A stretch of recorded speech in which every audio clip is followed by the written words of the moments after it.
Hello বন্ধুরা, কেমন আছো? আশা করছি সবাই ভালো আছো। আজকে তোমাদের বানিয়ে দেখাবো বিস্কিটের রেসিপি।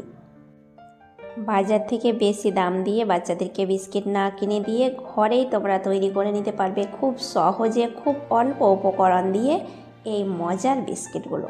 খেতে হয় দুর্দান্ত মজার। এই মজার রেসিপিটা কেউ মিস করবে না, একবার হলেও বাড়িতে বানিয়ে খাবে। তাহলে চলো বন্ধুরা, খুব সহজে রেসিপিটা বানিয়ে দেখায়। তার জন্য লাগবে আধা বাটি মতো বেসন। আর এই বাটি মেপে সমস্ত উপকরণ দিয়ে আজকের বিস্কিটটা বানাবো। এইভাবে বেসনটাকে কড়াইয়ের মধ্যে একটু ভেজে নিলে বিস্কিটের মধ্যে বেসনের গ্যাসটা আর থাকবে না, খেতে হয় দারুণ মজার। তাই বন্ধুরা, অবশ্যই বেসনটাকে শুকনো খোলাতে একটু ভালোভাবে আঁচটাকে কমিয়ে ভেজে নেবে। দেখো, বেসনের কালারটা আস্তে আস্তে চেঞ্জ হয়ে গেছে।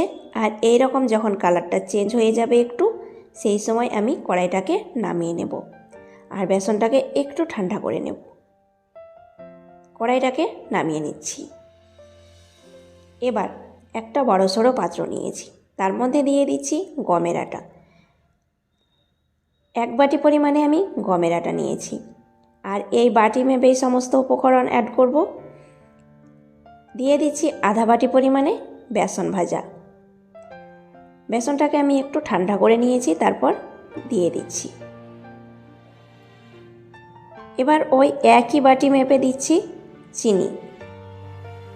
আর এখানে চিনিটাকে আমি গুঁড়ো করে নিয়েছি, অবশ্যই তোমরা একটু চিনিটাকে গুঁড়ো করে নেবে। আধা বাটি পরিমাণে চিনি দিলাম। এবার বন্ধুরা, যে উপকরণটা দিচ্ছি সেটা হচ্ছে এলাচ গুঁড়ো। আমি এলাচের দানাগুলোকে একটু গুঁড়ো করে নিয়েছি। 3টি এলাচের দানা গুঁড়ো দিয়ে দিলাম। এবার আধা চামচ পরিমাণে লবণ দিচ্ছি। লবণের পরিমাণটা তোমরা বেশি দেবে না, খুব অল্প পরিমাণে লবণটা দেবে, তাহলে খেতে ভালো লাগবে। আধা চামচ পরিমাণে নিয়েছি বেকিং পাউডার। এখানে বেকিং সোডা দেবে না, বেকিং পাউডারটা দেওয়ার চেষ্টা করবে। এবার সমস্ত উপকরণকে আমি ভালোভাবে চামচ দিয়ে একটু মেখে নিচ্ছি।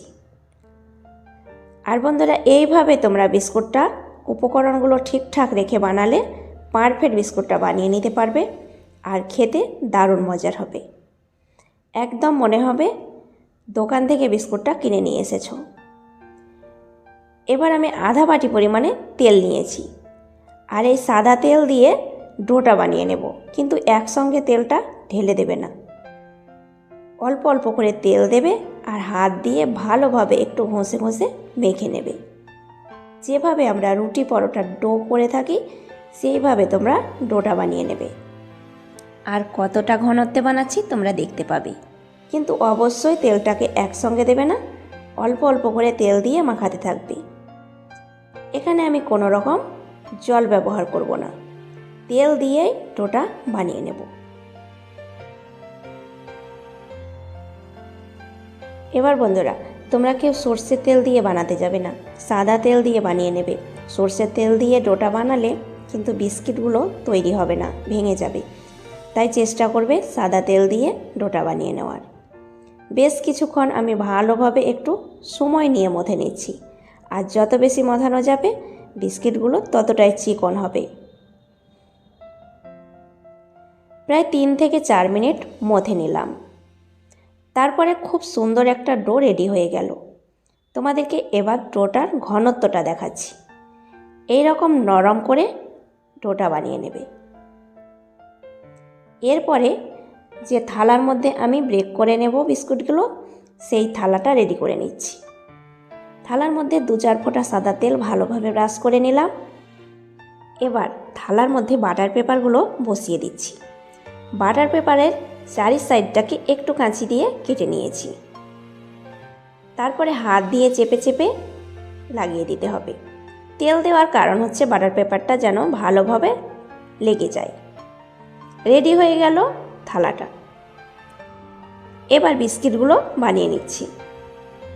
হাতের মধ্যে মাপ করে কিছু পরিমাণে লেচি কেটে নিলাম। তারপরে 2 হাত দিয়ে একটু গোল করে নেব। তারপরে হাত দিয়ে একটু লম্বা করে নিচ্ছি।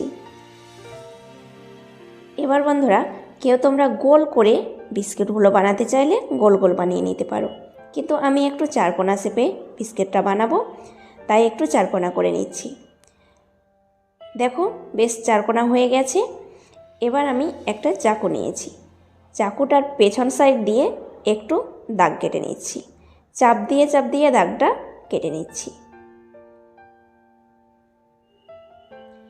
এইভাবে ডিজাইনটা তোমরা করে নিতে পারো, খুব সুন্দর লাগবে ডিজাইনটা। আর তোমরা অন্য ডিজাইনেও বিস্কিটগুলো বানিয়ে নিতে পারো। এবার চারি সাইডটাকে একটু কেটে শেপটা করে নিচ্ছি। বিস্কিটটা আরও বেশি দেখতে ভালো লাগবে চারি সাইডটাকে একটু চাকু দিয়ে কেটে বাদ দিয়ে দিলে। এটাতে আমি আবারও বিস্কুট বানিয়ে নেব, আর খুব সুন্দরভাবে চারকোনা শেপটাও হয়ে গেল। দেখো বন্ধুরা ডিজাইনটা কতটা সুন্দর হয়েছে। এবার আমি সরাসরি বাটার পেপারের মধ্যে বিস্কিটটাকে রেখে দিচ্ছি। আবারও আমি একটা বিস্কিট বানিয়ে দেখাচ্ছি। হাতে মাপ করে আমি 1 মুঠো পরিমাণে লেচি কেটে নিলাম। লেচিটাকে প্রথমে গোল করে নেব 2 হাত দিয়ে। এই কাজটা তোমরা একবার দেখলেই করে নিতে পারবে, আর বানানো খুবই সহজ। যারা ফার্স্ট টাইম বিস্কিট বানাচ্ছ তারাও খুব সুন্দর করে বানিয়ে নিতে পারবে। এবার চাকুটার উল্টো দিকে এইভাবে কেটে নিচ্ছি। একটু বেশ ভালোভাবে কেটে নেবে, তাহলে দাগটা বিস্কিটের মধ্যে বোঝা যাবে। তারপর চারি সাইডটাকে চারকোনা শেপ করে কেটে বাদ দিয়ে দিচ্ছি।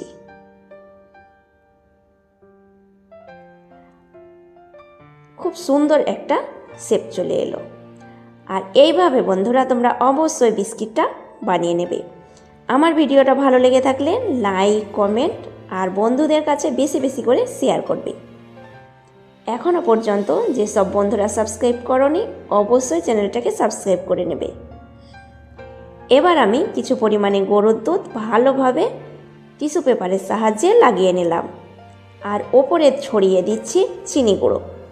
চিনি গুঁড়োটা একটু ওপরে ছড়িয়ে দিলে বিস্কিটগুলো আরও বেশি খেতে ভালো লাগে। আর সামান্য পরিমাণে গরুর দুধ একটু ব্রাশ করে দিলে বিস্কিটের মধ্যে খুব সুন্দর একটা কালার চলে আসে। সব বিস্কিটের ওপরে আমি চিনি ছড়িয়ে দিয়েছি। এবার চলে যাচ্ছি পরবর্তী ধাপে। এবার গ্যাসের চুলোর মধ্যে বড় সড়ো একটা কড়াই বসিয়েছি। কড়াইয়ের মধ্যে দিয়ে দিলাম একটা স্ট্যান্ড, তার উপরে বসিয়ে দিচ্ছি বিস্কিটের থালাটা। এবার তোমাদের হাতের কাছে যে ঢাকনা আছে সেই ঢাকনা দিয়ে ঢাকা দিয়ে দেবে। স্ট্যান্ডের বলো, অ্যালুমিনিয়াম বলো, কাচের বলো। আমি স্ট্যান্ডের ঢাকনাতে ঢেকে 40 মিনিট ব্রেক করে নেব। 40 মিনিট পর ফিরে এলাম। দেখো বন্ধুরা খুব সুন্দরভাবে বিস্কিটটা রেডি হয়ে গেছে। আর গরম অবস্থাতে বিস্কিটগুলো একটু নরম থাকবে, কিন্তু ঠান্ডা হয়ে যাওয়ার পরে অনেকটাই শক্ত হয়ে যাবে। নামিয়ে নেওয়ার পরে আমি ভালোভাবে বিস্কিটগুলোকে উঠিয়ে নিয়েছি প্লেটের মধ্যে। দেখো বন্ধুরা কতটা সুন্দর হয়েছে, আর ডিজাইনটা বিস্কিটের গায়ে খুব সুন্দরভাবে ফুটে উঠেছে, আর একদম দোকানের বিস্কিটের মতো রেডি হয়েছে। দেখতেই পাচ্ছ বন্ধুরা কতটা সুন্দর হয়েছে। এবার আমি একটা বিস্কিট ভেঙে দেখাচ্ছি। দেখো বন্ধুরা ভিতরটা কতটা সুন্দর হয়েছে। আর এইভাবে তোমরা খুব সহজ পদ্ধতিতে বাচ্চাদেরকে বিস্কিট বানিয়ে খাওয়াতে পারো। আজ এই পর্যন্তই, ধন্যবাদ।